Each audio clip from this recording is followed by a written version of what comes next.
네, 어제 최소은 씨의 최후 진술을 소개를 한다고 말씀을 드려야 되겠네요.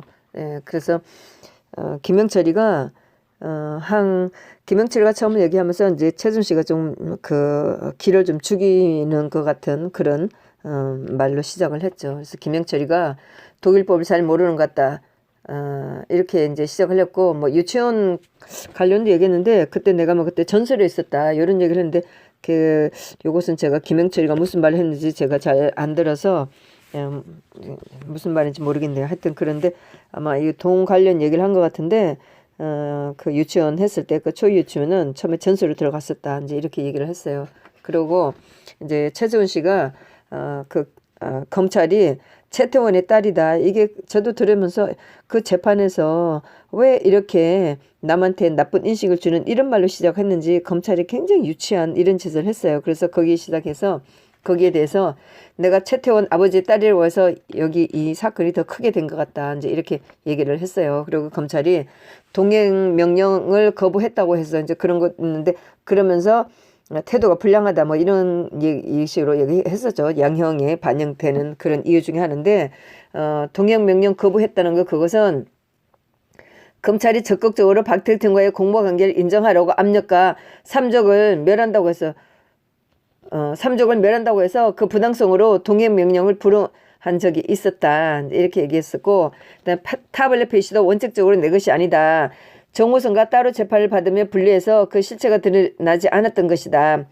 제일 억울한 것은 삼성과 만나서 이익을 얻은 것이 없다. 삼성이 아는 사람도 없다. 몰아붙이듯이 하는 거라고 지금 말하는 거다. 그리고 대통령과 전화관계는 대통령을 도와서 개인적인 일을 도와주려고 했기 때문에 도와주고 만나려 한 거다.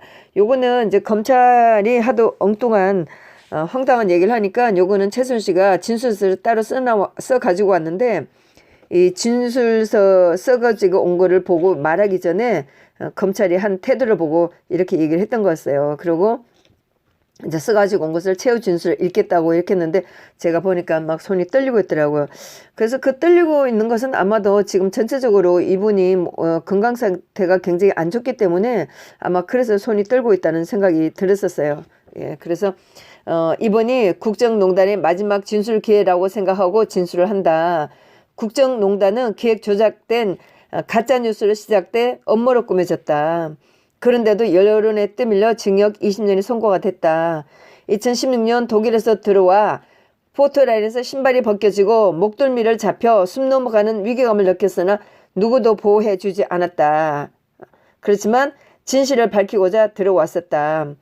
덴마크에 있는 딸은 한국에 들어올 때 덴마크에 있던 딸은 들어올 때부터 수갑을 채우고 마구잡이로 얼굴이 노출됐다. 그런데 현 정부 측근 인사들은 법 제정으로 수혜자가 그런데 현 정부 측근 인사들은 법 제정으로 수혜자가 됐었고 그들을 보며 상대적 박탈감에 빠졌다. 아마 많은 재소자들도 상대적 박탈감을 받았을 거다. 언제부터 포트라인이 사라지고 피해자 공표 사실이 없어졌으며 얼굴을 모자이크 처리했습니까? 이거 뭐 정경심 지금도 모자이크 처리하고 있잖아요.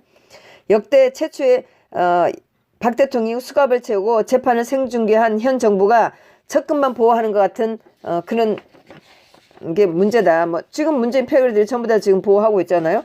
그래서 국민의 뭐 문재인 패거리들이 들어갈 때 국민의 알 권리를 막고 검찰 수사를 방해하고 사건의 실체를 은폐하는 것을 보여주고 있다.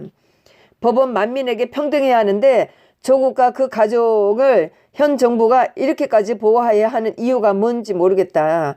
내 딸은 수사가 진행되기 전에 중졸로 만들었고 자기 실력으로 딴 금메달도 매도되었고 국가 대표 자격도 박탈당했다. 조국의 아들과 딸에게는 왜 아무런 조치를 하지 않느냐. 조국 부인의 얼굴은 모자이크하는 특혜를 주면서 우리 딸은 20세의 젊은 나이에 얼굴을 온 세상에 공개했다. 덴마크에 있는 딸은 귀국할 때부터 수갑이 채워지고 언론의 얼굴이 마구잡이로 찍어댔다. 노출됐다. 국정농단의 발단은 미르재단, K스포츠재단 설립으로부터 시작되었다. 그동안 여러 정권이 바뀌면서 많은 공익재단이 기업들의 출연으로 이루어졌고 이를 문제 삼은 정권은 없었었다. 이 사건의 국정농단 핵심이 미르재단, K스포츠 재단으로 재단은 개인의 것이 될 수가 없다.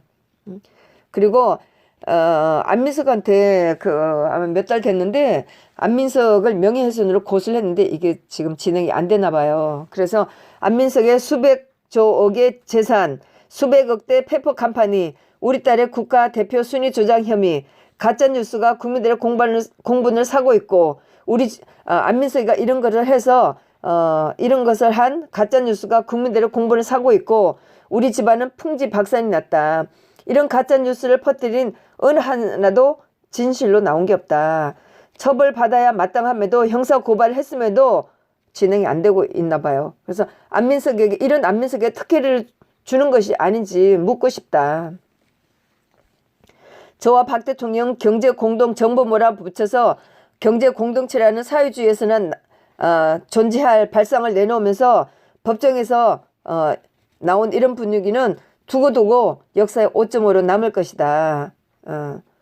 또 말에 대한 거 형사법에서 인정하는 거 증거주의, 증거주의로 판단되어야 하는데 말은 처음부터 저희 것이 아니었고 지금도 삼성이 가지고 있다. 박상진 전 삼성전자 사장이 추진한 국가대표 양성 프로그램에 우리 딸이 포함되어 있었던 것이고 박상진, 항성수가 박원을 앞세워서 이게 이제 정유라를 그 명단에 들어가게 한 것이고 말값은 저에게 부담하는 것은 납득될 수 없다. 이렇게 얘기를 하고 이제 이런 일을 한 윤석열 총장과 이번에 꼭 집어서 자천시킨 검찰들은 이 정권이 만들어지기까지 훨씬 많은 조력을 했어서 꼭 공력자이다. 그런데 저를 수사한 검찰들이다. 이런 검찰들이 이 정부의 비리가 얼마나 심했으면 이렇게 자천됐었는가. 그들을 자천시키고 많은 진실이 밝혀지리라 믿는다. 이건 제가 조금 좀 잘못 적은 것 같아요. 그래서 제가 이런 얘기를 할 때 최순 씨가 이런 얘기를 진짜 대통령과 이 정부를 무너뜨리고 이런 공헌을 한 이자들이 받은 게 뭐예요? 저도 소리를 쳤지만 이렇게 해서 이런 얘기를 이제 최순 씨가 읽어댈 때 제가 검찰들을 보려고 했는데 한쪽에 여자가 맡고 있어갖고 그 법원 직원이 맡고 있어서 제대로 보진 않았는데 김명철을 제가 굉장히 주시해서 봤어요. 아주 썩스를 짓고 있더라고요. 아주 뭐 그렇죠. 뭐 그 표정이 비웃는 듯한 얼굴이지만 그 표정이 지네들이 당하고 있는 그 표정이잖아요. 예, 그러고 있는 걸 제가 분명히 봤었어요. 그래서 과거 정권의 적폐를 모르고 국정농단을 몰아가 다 세우고 나서 옥고를 치르게 하고 벌을 준 만큼 자기네 정부는 지금 현 정부는 더 깨끗하고 정의로워야 할 텐데 그 반대로 되었다. 그래서 지금의 더 많은 국민들이 거리로 나가고 있는 거다. 그러면서 재판장님, 이번 국정농단은 기획조작된 가짜뉴스를 시작돼서 진실을 왜곡시키고 업무료 꾸며졌다는 것을 단연합니다. 그런데도 여론에 떠밀려서 20년을 선고한 것은 억울하고 부당합니다. 그러고 이제 자기 개인적인 얘기를 했어요. 구속되어서 3년이 넘게 수술도 여러 차례 받았다. 구치소의 열악한 환경으로 오른쪽 어깨가 파열되어 3차 수술을 받아야 한다. 제가 반성하지 않는 게 아니라 제가 너무 억울하기 때문에 검찰에게 이렇게 얘기하는 거다.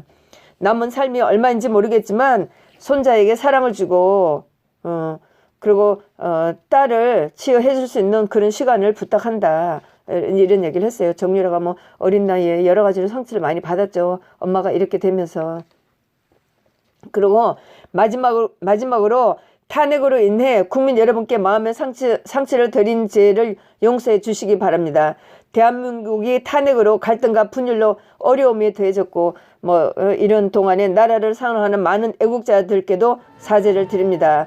그러나 저는 박 대통령의 애국심을 존경하며 그분의 신념을 사랑합니다. 앞으로 이 재판이 남을 역사적인 사건의 이정표가 될 수 있도록 진실을 가려줄 것을 간곡히 요청합니다. 이렇게 해서 재판은 최순 씨가 진술서를 다 읽고 최순 씨는 이제 퇴정을 하게 됐습니다. 그래서 제가 잽싸게 판사님 역사에 부끄럽지 않는 재판을 해주세요. 정말 눈물 납니다. 이렇게 외쳤고 최수원 씨가 나가는데 최수원 씨 힘내세요.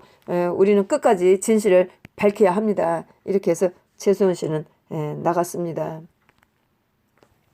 다음에 10월 30일 날 대통령 재판 결심이 있는데 제가 이날은 재판장에서 펑펑 울 것 같다는 생각이 지금 듭니다. 그때는 제가 판사나 검사들한테 제가 정말 할 말을 써갖고 가지고 판사한테 손을 들고 판사님 이런 비극적인 재판이 대단한 막을 내리면서 국민의 한 사람으로서 제 말씀을 들어주십시오라고 제가 외치고 싶은 말을 판사나 검사한테 할 말을 제가 써가지고 가야 되겠다는 생각이 듭니다. 네, 감사합니다.